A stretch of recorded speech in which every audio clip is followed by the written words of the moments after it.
VTEC kick එකයි box සද්ද යස්සේ Lamborghini සහ ෆෙරාරි වලට පවා පාරේ ලකුණු තියපු ඇත්තම යක්ෂයා කවුද කියලා දන්නවද?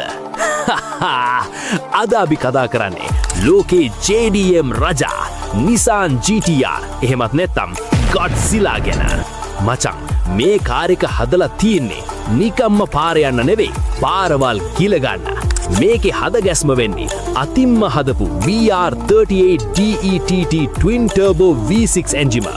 මේකේ තාක්ෂණය කොච්චර ඉහළද චීරවනම් මේකේ ඇටිසා ETS all wheel drive system එක නිසා තත්පර 3කටත් වඩා අඩු කාලයකින් බිඳුවේ ඉඳන් 100ට විදින්න මේකට පුරුවන්.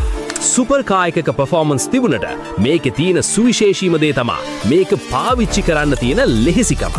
daily use කරන්න පුළුවන්. ඒ වගේම track එකකට දැම්මම ඕනම වාහනයක් පරද්දන්න පුළුවන් මට්ටමේ power එකක් මේකේ තියෙනවා.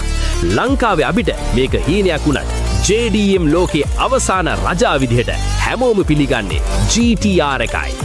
modify කරන අයට නම් මේක පාරාදීසියක්. හෝස් පවර් 1000කටත් වැඩි පවර් එකක් ගන්න පුළුවන් මේ එන්ජිම ඇත්තටම ඉංජිනේරු ශිල්පයේ ආශ්චර්යයක්.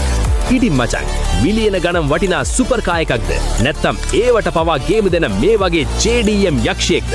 performance වලට ආදරය කරන කොල්ලන්ට තියෙන හොඳම තේරීම තමයි මේ GTR පිස්සු දෙන්න GTR කියලා පල්ලෙහෙන් කමෙන්ට් කරගෙන යමු.